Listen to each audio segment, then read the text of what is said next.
In Bend, Oregon, there is a building that should not exist. Blue and yellow sign, rows of DVD cases under fluorescent light. Late fee policy still taped to the counter. It is the last Blockbuster store on Earth, and people fly in from other countries just to stand inside it, like pilgrims visiting a ruin. At its peak, this company had more than 9,000 stores and tens of millions of members walking through doors just like this one, every single Friday night, in almost every country you can name. Somewhere in a filing cabinet in the year 2000, there's a memo that could have prevented all of it. A young company called Netflix walked into Blockbuster's Dallas headquarters and offered to sell itself for $50 million. Blockbuster said no. They laughed them out of the room. But to understand how it all fell apart, you have to go back to the beginning. Blockbuster began in 1985 in Dallas, Texas, the creation of a data systems entrepreneur named David Cook. He didn't come from Hollywood or retail. He came from computers, and it showed. His stores used barcode inventory tracking at a time when most video rental shops were still mom-and-pop operations run off index cards and honor systems. Cook understood something the small shops didn't: scale and data. Know what people wanted before they walked in, stock more of it, and you win. The timing was perfect. The VCR had just conquered the American living room. Renting a movie was becoming a ritual, not a novelty. Blockbuster stores were big, bright, clean, and stocked deep, thousands of titles under one roof, in contrast to the cramped, dim shops that had defined the category before it. The company expanded aggressively through the late 80s and into the 90s, buying up competitors, opening new locations at a pace that felt less like retail expansion and more like conquest. By the time it reached its peak, Blockbuster operated more than 9,000 stores across the globe, with tens of millions of members carrying its card in their wallet. It became a genuine cultural institution. The blue and yellow ticket-shaped logo was as recognizable as a fast food sign. Friday night had a ritual attached to it. Pile in the car, drive to Blockbuster, wander the aisles arguing about what to watch, maybe grab candy at the counter on the way out. For millions of families, that was the weekend, full stop. And underneath that cultural dominance sat a financial engine that most customers never thought about: late fees. When you rented a movie, you had it for a set number of days, and if you didn't return it in time, you paid. Those fees weren't a rounding error on the balance sheet. They made up a substantial share of the company's profit. Every forgotten VHS tape sitting on a coffee table was, quietly, cash flowing straight to Dallas. This wasn't hidden or secret. It was simply how the business worked, and it worked extraordinarily well for a long time. Executives had built an entire model on a predictable behavior. People forget to return things. Combine thousands of stores, tens of millions of members, and human forgetfulness, and you have one of the most reliable profit centers in American retail. By the late 90s, Blockbuster wasn't just the biggest player in video rental. It effectively was the category. Competitors existed, but none came close to its footprint or its brand recognition. It had the real estate, the inventory relationships with studios, the marketing budget, and the habit loop of tens of millions of customers. From the outside, it looked less like a company that could fail and more like a permanent fixture of American life, as fixed in the landscape as the mall or the multiplex. Nobody walking into a store in 1998 imagined that within roughly a decade, the entire format would be gone. But a small company in California was already building the thing that would end it, and Blockbuster's own headquarters would have the chance to buy it outright. In 1997, in a small office in California, a company called Netflix launched with a much smaller, much stranger idea: mail DVDs to people's homes, no store, no due date, no late fee. For years, it looked like a niche experiment, a workaround for people who didn't want to drive anywhere. Blockbuster's leadership had every reason, on paper, to dismiss it. Netflix was tiny.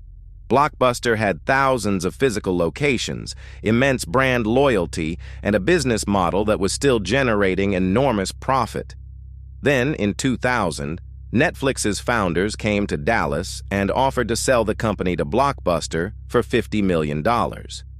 In the context of Blockbuster's size, that was a rounding error, pocket change. According to accounts of the meeting, Blockbuster's executives didn't take the offer seriously. They saw a small mail-order DVD service pitching itself to a company with 9,000 storefronts, and they didn't see a threat. They saw a novelty act. They said no. That decision would later be treated as one of the great unforced errors in corporate history, but at the time it was defensible, at least on the surface. Blockbuster's late fee revenue was a major profit engine, and the entire physical footprint of the company, the leases, the staff, the in-store experience, was built around a model that punished exactly the kind of behavior Netflix was eliminating. Killing late fees or embracing a mail-based, no-due-date model meant cannibalizing the thing that was making the company rich. Executives were, in a sense, trapped by their own success. Why blow up a machine that works? But the market didn't wait for Blockbuster to feel comfortable. Netflix kept growing, quietly, methodically, subscriber by subscriber, while Blockbuster kept optimizing the same store-based model that had built the empire. It wasn't until 2004, 4 years after turning down the acquisition offer and 7 years after Netflix's founding, that Blockbuster finally launched its own online DVD rental service to compete directly. By the standards of a fast-moving industry, that gap was enormous. Netflix had years to build brand loyalty, refine its logistics, and become the default association with mail-order rental before Blockbuster showed up to the fight it had once had the chance to simply buy. Even then, there were flashes of real strategic instinct inside the company. Under CEO John Antioco, Blockbuster eventually rolled out a program called Total Access, which let customers exchange mailed DVDs for in-store rentals, blending the two models in a way Netflix couldn't match. For a moment, it worked. Customers came back. It looked like Blockbuster might claw its way into relevance in the exact market it had once refused to enter. And then the company reversed course. Boardroom conflict over the cost of the program and disagreement over long-term strategy led to Total Access being pulled back and pricing shifted, undercutting the very initiative that had shown signs of life. The infighting wasn't abstract corporate politics happening far from customers. It directly reshaped what customers experienced, and not for the better. The cracks weren't hidden anymore. They were structural. By 2007, the company that once had years of runway to fix its course was running out of room to maneuver. John Antioco, the CEO who had at least attempted to build a competitive digital strategy with Total Access, left the company that year, worn down by boardroom battles over cost and direction. His successor took the company in the opposite direction. Back toward stores, back toward the traditional rental model, back toward the fee structure that had built Blockbuster's fortune in the first place. It was a bet on nostalgia at the exact moment nostalgia stopped paying. Broadband internet was spreading into American households. Netflix, no longer the scrappy mail-order underdog Blockbuster had dismissed in 2000, was investing heavily in a new idea. Streaming video directly to a screen, no disc, no envelope, no drive to a store at all. Blockbuster had spent 7 years catching up to Netflix's mail business. Now an entirely new technological shift was happening, and Blockbuster wasn't just behind, it was fighting the wrong war, still organized around thousands of physical storefronts and the fee income they generated. The financial reality caught up quickly. Every store was a lease, a staff, an electric bill, a physical footprint that streaming didn't need. Blockbuster was carrying the infrastructure of a video rental empire into an era that no longer required video rental infrastructure at all.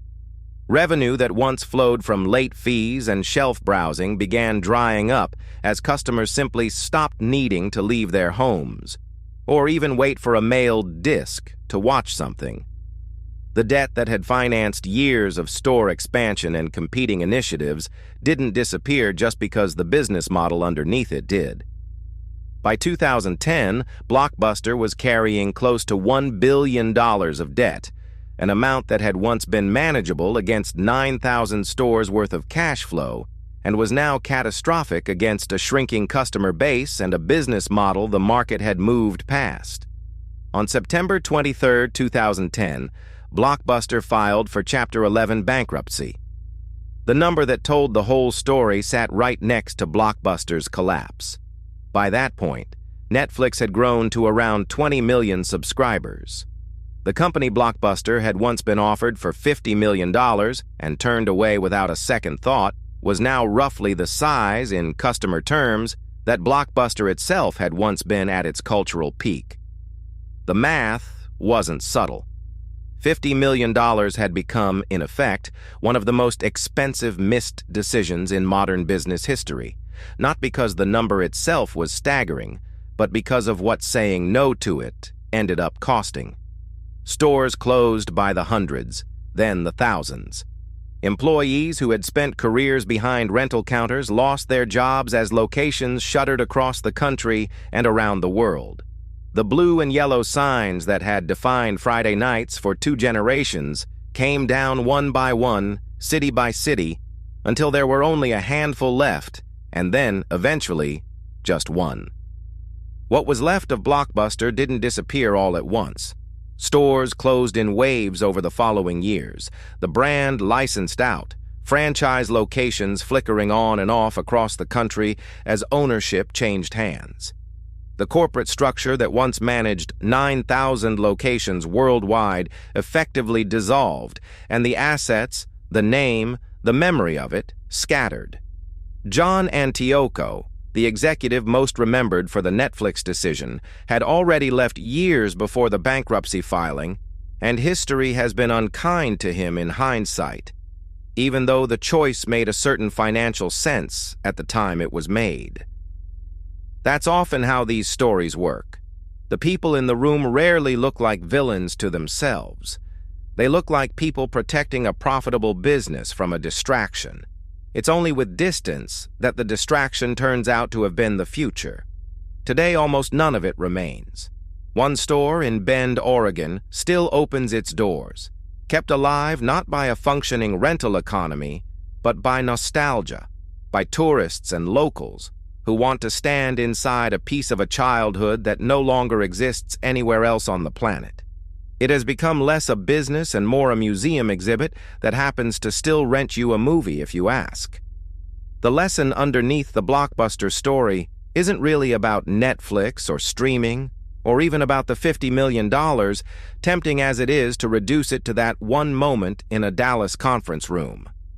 The deeper truth is that Blockbuster's downfall came from the same thing that built its empire, a business model so profitable, so dominant, so deeply embedded in daily habit that changing it felt like self-sabotage. Late fees weren't a mistake, they were the engine. And engines are hard to shut off, even when you can see the wall coming. Every company that gets disrupted likes to imagine it would have seen the threat coming, would have made the smarter call in that boardroom. Blockbuster's executives weren't fools. They were running the numbers that made sense for the business they had, right up until the business itself stopped making sense. That's the part of the story that should unsettle anyone running a company today. Not the $50 million, but the quiet, reasonable, profitable decisions that add up to a company clinging to the thing that built it long after the world has moved on. The sign in Bend, Oregon is still blue and yellow. It still glows at night. It just isn't Friday anymore.